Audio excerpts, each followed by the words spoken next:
Well, that's the rule of the market, the global market, the free market. If American banks are getting so rich with the system I just explained, well, at least in the first phase of the event, well, the market said, well, the American banks are very good. They are making a lot of profits. And so the worth of these American banks was growing. And the European banks were let down by the markets, and the European banks did not see much business anymore. So the European banks decided, well, we should do the same as the Americans. But since the laws are not exactly the same in Europe, what we will actually do is not sell houses in Europe, we will lend credits to Americans to buy their own homes. And so many, and I can tell you very many, European banks entered the American financial markets believing that it was a bonanza for them as well. We're going to get rich thanks to Americans. The only trouble was after the bubble exploded, Lehman Brothers was the big bank in America. The European banks got exactly the same problems as the American banks. They were left with nothing of real value. And European banks would not dare to lend money to each other either. And that's where, in Belgium, we had this episode with Fortis. And Fortis would also be worth a lecture on its own. Quite amazing story and stupid story as well. Of the big believing that it could be even bigger and then explodes on the way. So the Belgian government actually had to nationalize Fortis and then very rapidly find another bank, another European bank, to merge with Fortis, and that is Paribas. And now it happens that the Belgian government, Belgian citizens, are actually the first shareholders of one of the major banks in the world, BNP Paribas. We have 11% of the shares of Paribas. Quite amazing. It's little known, but amazing. So the European banks went under, exactly the same way as the American banks. And in Europe as well, all the governments had to intervene, to spend money, to help the banks. Otherwise, the banks would go bankrupt. And if a bank goes bankrupt, it's all the economy. We cannot allow that to happen. And so we have to save the banks. So the government will save the banks. Yes, but. Remember what I said about 3% annual deficit? What I said about a maximum of 60% of debt? But when you have to spend about 10% of your GDP just to save one bank, then you are in real trouble, aren't you? And that's how the debt of Belgium, which was 80% in 2007, in 2 years it was back to 100%. We had to spend 20% of our GDP to save mainly two banks, Paribas, Fortis and Dexia. That's quite a lot of money, I can tell you. 20% of the Belgian GDP, it's about 70 billion euros. 70 billions, okay? Over 2 years. And that's only a small country like Belgium. Well, even Britain, the temple of financial capitalism, had to nationalize a few banks, like Northern Rocks and the Royal Bank of Scotland. Royal Bank of Scotland being at the time one of the largest banks in the world. So the system collapsed everywhere and was saved only thanks to money spent by governments. And now, comes the Greek story. 2 years ago, a bit more, actually, it was the fall of 2009. They had an election in Greece. And the Conservative Party lost the election to the Socialist Party. Nothing unusual in Greece, power balance between left and right regularly.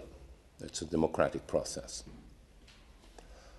But this time, and I think that he will regret it all his life, the new Prime Minister, Mr. Papandreou, said he used a quite unusual trick in politics. Well, you know, I thank you for just electing me. I've just been in office for 2 weeks, and I discovered that the situation is much worse than what the previous government told you from the now opposition, the rightist parties. It's much worse. So if we are in real trouble now, if I'm going to ask you to save a lot of money, it's not my fault, it's the fault of the one who governed the country just before me, the other party. And he added, I can now tell you, I have the evidence here that Greece cheated when it entered the euro, and now we have to pay the price. Maybe a good political speech to convince the Greek citizens that have to contribute to savings, but a nightmare for the financial markets. Suddenly, it appears that publicly, not just in the ECOFIN Council. It was known for 5 years in the ECOFIN Council.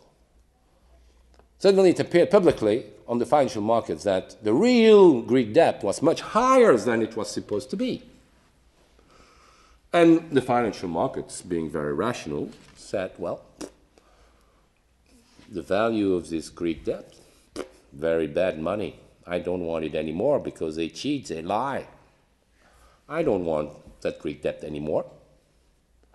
And also typical market mechanism at that stage, if the Greek government still wants to borrow money, it has to pay a bigger interest rate, a higher interest rate, much more.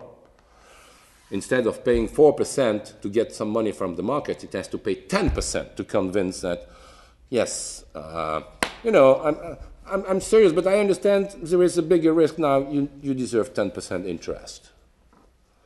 And that was the beginning of the spiraling of the Greek debts, actually totally engineered by the Greeks themselves. And since then, I'll keep that long story short, at the end of the spiral, and we're not yet sure that's the end of the spiral today, we have a Greek government that is simply unable to pay the debts back, just like the individual that who was unable to pay the home back. Exactly the same system. So that's the problem of Greece, and I can explain a bit more about why Greece is so much in trouble nowadays. In my view, it's mainly the responsibility of Greeks themselves. Probably not the people who suffer now, i.e. the common people, but certainly of the Greek elites, be it civil servants, entrepreneurs or governments, because both main parties, right and left, cheated on the country. And now the not so rich people are paying the price. But that's for Greece. If it had only reached Greece, the crisis would not be so much of a problem. That would just be a case apart. Now, the trouble is the markets notice that, well, first, are we sure that no other country cheated on the numbers? Now we can really wonder. Second, well, there is a real problem with a member state of the European Union, even a state that has the euro as a common currency. And it was never supposed to happen. We were told for so many years that the euro is so secure, so well managed by the European Central Bank, and actually piloted by the Germans. So how is it possible that it happens? And if it happens in Greece, why not elsewhere?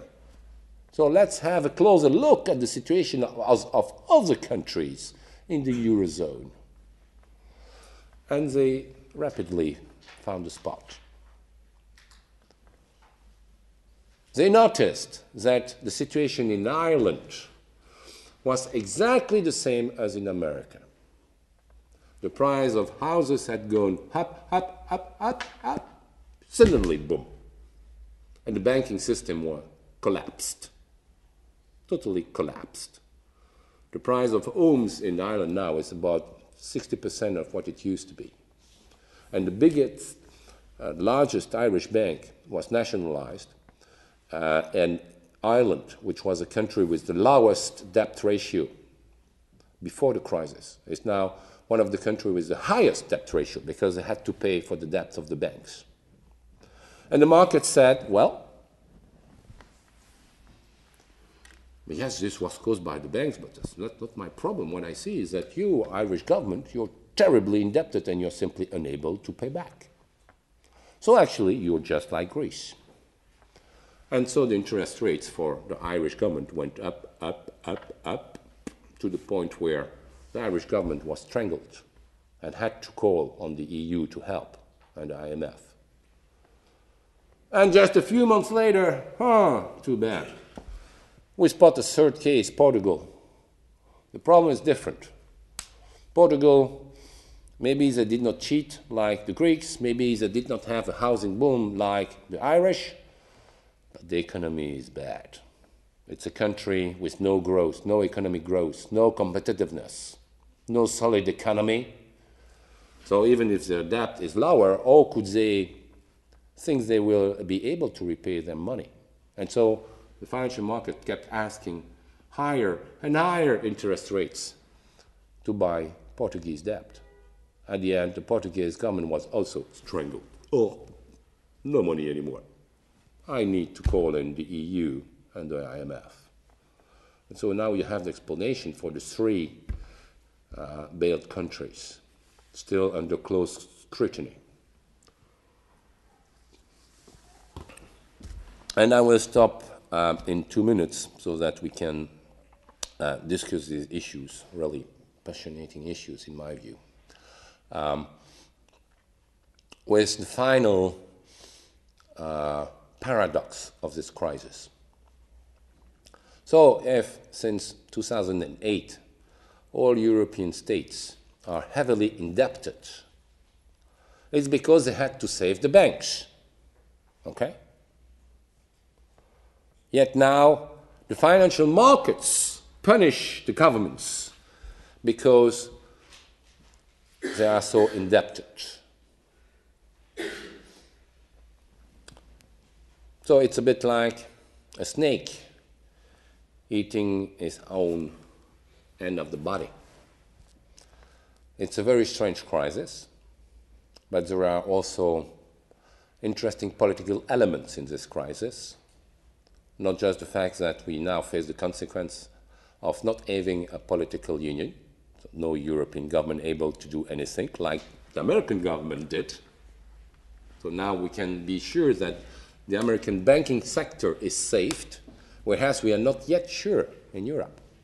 Probably yes, but it's going to require some time and efforts. And the risk is still there. And we are back at square one because mainly the answer lies now exclusively with Germany. Germany will decide the fate of the euro. And that's quite amazing, because if the French had wanted the euro crisis in the first place, it was to make sure that Germany would not decide alone anymore. And what we have seen is exactly the opposite. Because we have no political union, Germany decides entirely alone. So I'll stop here because there are so much more to say, but I'm also keen on listening to your questions and comments. Thank you.